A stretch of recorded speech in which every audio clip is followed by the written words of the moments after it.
베냐민 땅 아나돗의 제사장들 중 힐기야의 아들 예레미야의 말이라. 아몬의 아들 유다 왕 요시야가 다스린 지 13년에 야훼의 말씀이 예레미야에게 임하였고, 요시야의 아들 유다의 왕 여호와김 시대부터 요시야의 아들 유다의 왕 시드기야의 11년 말까지 곧 5월에 예루살렘이 사로잡혀 가기까지 임하니라. 야훼의 말씀이 내게 임하니라.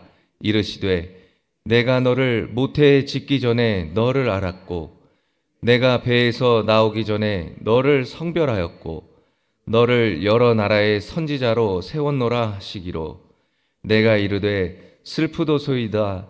주 야훼여 보소서, 나는 아이라 말할 줄을 알지 못하나이다 하니, 야훼께서 내게 이르시되 너는 아이라 말하지 말고 내가 너를 누구에게 보내든지 너는 가며 내가 내게 무엇을 명령하든지 너는 말할지니라. 너는 그들 때문에 두려워하지 말라. 내가 너와 함께하여 너를 구원하리라. 나 야훼의 말이니라 하시고. 아멘. 저는 오늘 이 예레미야 1장 1절에서 8절까지의 본문 말씀을 중심으로 하나님의 계획이라는 제목으로 함께 말씀을 나누고자 합니다. 이 예레미야는 제사장 가문에서 태어났습니다. 요시야 13년 BC 627년부터 시드기야 11년 BC 586년까지 약 40년 동안에 그렇게 활동한 선지자였습니다. 그 시대적 우리가 상황을 좀 이렇게 살펴보면 그 시대는요, 아주 도덕적 또 영적인 상태가 굉장히 심각한 수준에 이렇습니다. 이 백성들과 관리들뿐만이 아니라 심지어는요, 제사장들까지 하나님을 찾지 않았습니다. 너무나 심각한 것이죠. 심지어 이 선지자들은요, 바알의 이름으로 우상을 따르고 우상을 섬겼습니다. 그래서 회복과 소망이 전혀 없고 단지 심판과 멸망만을 위해서 막 달려가고 있었습니다. 여러분, 이런 모습을 하나님이 보시고 어떤 마음이 드셨을까요? 마땅히 하나님을 섬겨야 할 하나님의 백성들, 유다 백성들이 우상을 섬기고 심지어 제사장들까지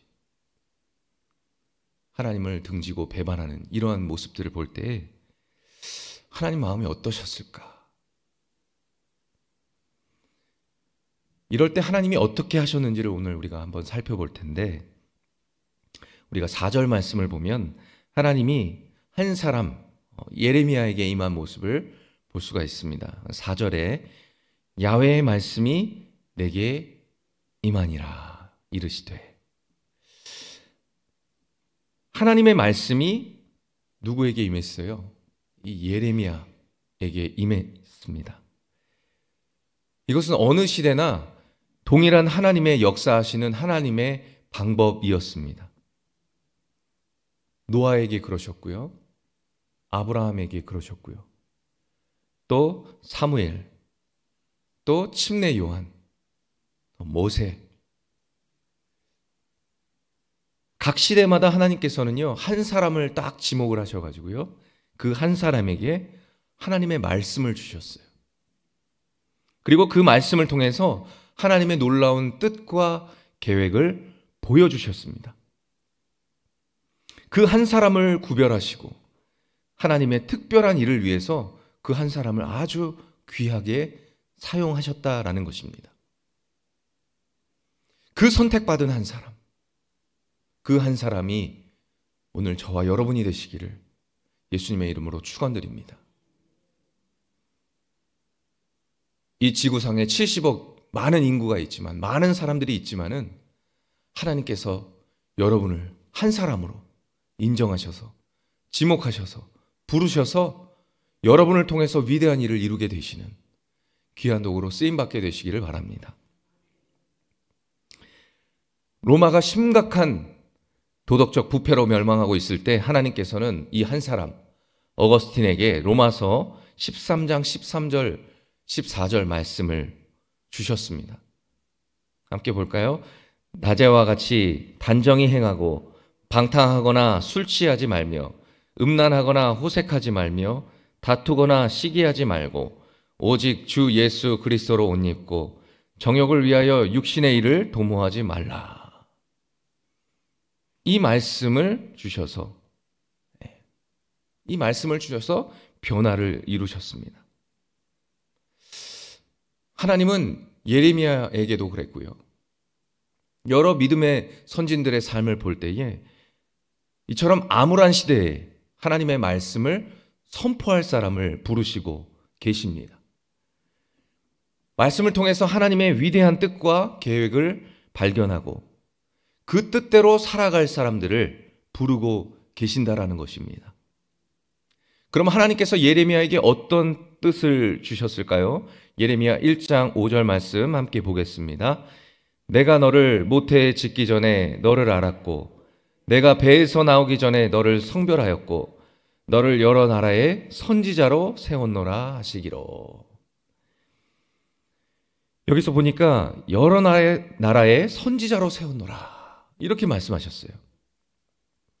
이 선지자가 뭡니까? 선지자란 하나님의 말씀을 받아서 하나님의 뜻과 계획을요, 그 선지자가 자신의 인간적인 말로 가감하지 아니하고 그냥 그 하나님의 말씀, 받은 말씀만을 온전히 대언하는 거예요. 담대하게 선포하는 거예요. 이 하나님은 시골 제사장으로 조용히 살아갈 이 예레미야를요, 그 시대 전체의 운명을 예언하는 역사적이고 위대한 인물로 그렇게 이미 세웠다라고 말씀하고 계십니다.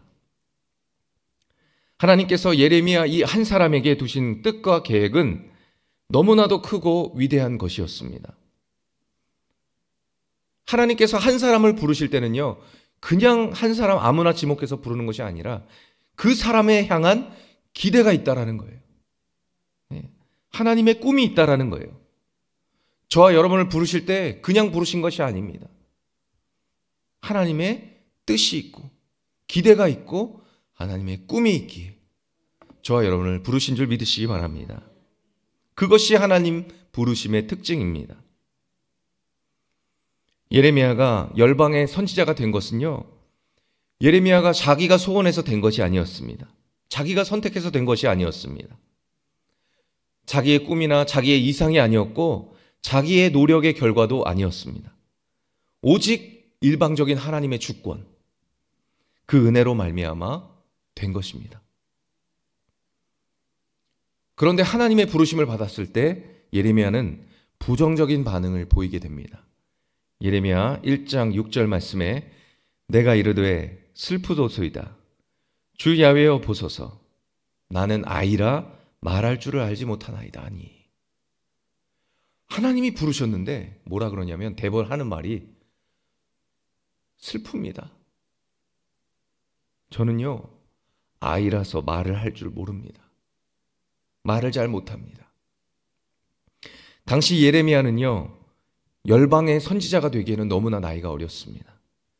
그래서 경륜도 상당히 부족했습니다. 정신적으로나 영적으로나 너무나 미성숙해 있는 상황이었습니다. 나이가 어리기 때문에 시대적인 상황을 자기가 감지하거나 분석해서 해법을 제시할 수 있는 그런 통찰력도 없었습니다. 어떤 대단한 능력도 없었고 심지어 열방의 선지자가 될 거라고 그렇게 하나님께서 말씀하셨는데 생각해 보니까 다른 나라 언어들도 자기가 구사하는 게 없는데 그런 상태인데 하나님이 부르신 거예요. 그러니까 준비가 세상적으로는 너무나 된 것이 하나도 없는데 하나님이 갑자기 예레미야를 부르셨어요. 그러니까 예레미야가 이렇게 이야기하죠. 하나님 보십시오. 저는 말을 할 줄 모릅니다. 저는 아직 너무 어립니다. 그러자 하나님께서 예레미야 1장 7절에 이렇게 말씀하십니다. 야훼께서 내게 이르시되 너는 아이라 말하지 말고 내가 너를 누구에게 보내든지 너는 가며 내가 내게 무엇을 명령하든지 너는 말할지니라. 아멘. 하나님께서 예레미야를 모태에서부터 거룩하게 성별해서 부르신 이유는요, 열방의 선지자로 쓰시기 위한 하나님의 목적과 계획이 있었습니다. 이것이 예레미야의 존재의 목적입니다. 하나님께서는 이 부담스러워하는 예레미야에게 어떤 자세로 부르심에 감당해야 하는지를 설명해 주고 계세요. 첫째는 스스로 너는 아이라고 말하지 말아라 라고 말씀해 주십니다. 하나님의 부르심을 접할 때에 많은 사람들이요, 저도 그랬습니다. 주의 종으로 부르실 때 하나님 저는 아닙니다. 화면으로 또 지금 제 얼굴 보셔서 아시겠지만 저는 웃는 얼굴이 아니에요. 주의 종감이 아닙니다. 할렐루야 그러면서 환하게 막 웃고 다녀야 되는데 저는요 제 얼굴이 웃는 얼굴이 아니라 가지고 성도들이 제 얼굴 보면 시험 듭니다. 하나님 안 됩니다. 그리고 저는 극구 거부했습니다. 저는 적당한 사람이 아닙니다. 준비가 되지 않았습니다. 제가 뭐 성경을 탈탈탈탈 다 꿰고 있는 사람도 아니고 저는 주의 종감이 아닙니다. 그렇게 말했어요. 그런데 여러분, 자격과 조건을 이유로 삼아서 하나님의 부르심을요, 내가 밀어내고 거절하는 것은요, 그것은 겸손이 아니라 하나님을 신뢰하지 못하고요, 하나님을 불신하는 그런 믿음 없는 자의 모습입니다. 하나님을 믿으면 내가 부족해도 하나님이 책임져 주시겠지. 내가 지금 다른 나라 언어가 안 돼도 하나님이 나를 보내실 때는 하나님이 어떻게 하나님의 방법으로 인도하시겠지. 믿음이 있어야 된다는 거예요. 직장에서도 사업에서도 또 여러분 가정에서도 자녀들을 보실 때에 불안한 마음이 있을 수 있어요. 그러나 하나님이 하시겠지. 맡길 수 있어야 된다는 것입니다. 그래서 하나님이 부르실 때는 환경과 자격에 대한 모든 것, 우리의 모든 변명을 다 버려야 될 줄 믿으시기 바랍니다. 왜냐하면 하나님이 부르실 때는 그 부르심에 합당한 우리에게 힘을, 능력을 허락하시기 때문입니다. 둘째로는 하나님께 무조건적인 순종을 해야 합니다. 내가 너를 누구에게 보내든지 너는 어떻게 하라고요? 가며 내가 너에게 무엇을 명하든지 너는 말하라. 그냥 하나님이 가라 그러면 가고 하나님이 말하라 그러면 그 말을 하면 된다라는 거예요. 어렵게 생각하지 말라라는 거예요. 여러분, 하나님께서 원하시는 것은요, 예레미야 스스로 자기네 막 능력을 개발해서요, 그래 예레미야야 너의 능력을 발휘해 보거라, 내가 너 능력을 한번 보겠노라, 이렇게 말씀하시는 게 아닙니다. 하나님께서 원하시는 것은 즉각적인 순종입니다. 자기를 온전히 비워서 하나님 내 생각을 다 내려놓고 하나님의 뜻을 내가 순종하길 원합니다. 우리가 교회에서도 보면은 다 직분이 있어요. 구역장님, 지역장님, 또 임원분들, 또 장로님들도 그냥 장로님이 아닙니다. 각 부서에서 막 또 여러 기관들을 담당하시는 그런 일들을 다 감당하고 계세요. 그런데 나에게 어떤 그런 일들이 다가올 때에, 하나님이 나에게 어떤 사명을 주실 때에, 주님 저는 준비가 안 됐습니다. 저는 할 수 없습니다. 저는 자격이 없고 저는 능력이 없습니다. 라고 그렇게 도망갈 것이 아니라 하나님이 맡겨주시면 아멘하고 할 수 있는 저와 여러분이 되시기를 예수님의 이름으로 축원드립니다. 하나님이 그 일을 감당할 때 능력을 주시고 그 일을 감당할 수 있도록 지혜를 허락해 주신다라는 그 사실을 굳게 믿는 믿음 가지고 여러분 나아가시는 여러분이 되시기를 바랍니다. 하나님이 원하시는 것은 다른 것이 아니에요. 순종이에요, 순종. 자기를 온전히 비울 때는요, 순종이 쉽습니다. 근데 자기를 비우지 못할 때는 자기의 욕심과 계획이 자기 가운데 가득 차면 그 계획이 많으면 많을수록 너무나 어려운 것이 순종입니다. 여러분, 선지자는 자기의 계획을 따라 자기의 지혜로 자기의 사상을 전하는 자가 아닙니다. 하나님의 계획을 따라 하나님의 지혜로 하나님의 말씀을 전하는 하나님의 전령이 바로 선지자입니다. 그러므로 하나님의 이 사람에게 가장 중요한 것은 다른 것이 아니에요. 어떤 능력이 중요한 게 아니고 순종이 중요하다라는 것입니다. 가라 하는 곳으로 가고 전하라 하는 곳에 말씀을 전하는 것. 자기의 꿈과 자기의 계획과 하나님의 생각이 너무나도 다를지라도 그 계획을 따르는 것입니다. 제가 그렇게 하나님 저는 주의 종감이 아닙니다 하고 했다가 어떻게 된지 아세요? 몽둥이로 엄청 맞았습니다. 하나님한테 엄청 맞고 눈물 흘리면서 천부의 의지 없어 손 들고 옵니다 이랬습니다. 그래서 지금 어떻게 됐습니까? 순종하는 자리에 서 있지 않습니까? 예. 여러분, 나머지 문제는 하나님이 책임져 주십니다. 그리고 하나님 말씀에 순종할 때 우리는 상상할 수 없는 놀라운 은혜를 체험하게 되는 것입니다. 말씀을 마무리합니다. 성경에 기록된 인물마다 다 능력의 차이가 있고 다 그 사람마다 각기 다른 달란트를 다 가지고 있었음에도 불구하고 결과적으로 하나님 앞에 탁 무릎을 꿇고 하나님 말씀에 순종한 사람들은요, 모두 하나님의 역사에 아주 귀하게 쓰임을 받았습니다. 목회자인 제 자신을 돌아봐도 하나님의 사람으로서 가장 필요한 것은요, 제 개인적인 목회 능력, 어떤 역량이 아니라 하나님께 순종하는 것이 더 중요한 것이라는 것을요, 많이 깨닫습니다. 내가 어느 설교를 어떻게 하고, 찬양을 어떻게 하고, 잘하고 못하고, 기도를 잘하고 못하고, 이거 중요한 게 아니고, 제가 느끼기로는 하나님 앞에 순간순간마다 순종하는 게 얼마나 중요한지, 그것을 더 요즘 많이 깨닫게 됩니다. 오늘 이 시간 저와 여러분, 하나님께서 여러분 심령 가운데 뭐라고 말씀하시는 것이 혹시 있지는 않으십니까? 하나님이 여러분을 기대하시고 뭔가 말씀하시는 것이 있지 않으십니까? 근데 아직도 내가 고집 피우면서 하나님 저는 준비가 안 됐습니다.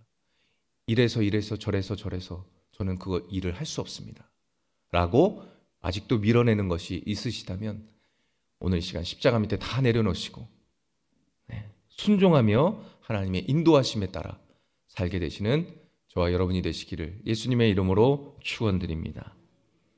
기도하겠습니다. 전능하신 하나님, 저희들이 하나님의 부르심을 받고 또 하나님이 맡겨주신 사명을 알고도 아직까지 밀어내고 거부하는 것들이 있습니까? 주님, 이 시간 저희들의 생각과 모든 계획, 나의 자아와 나의 오만함을 다 십자가에 못 박기를 원합니다. 하나님의 것으로 가득 체험받게 도와주시고 성경에 기록된 믿음의 선진들과 같은 삶을 살게 하시고 순종할 때 놀라운 나를 통해 역사하시는 전능하신 하나님을 나와 만천하가 두 눈으로 보게 하여 주옵소서.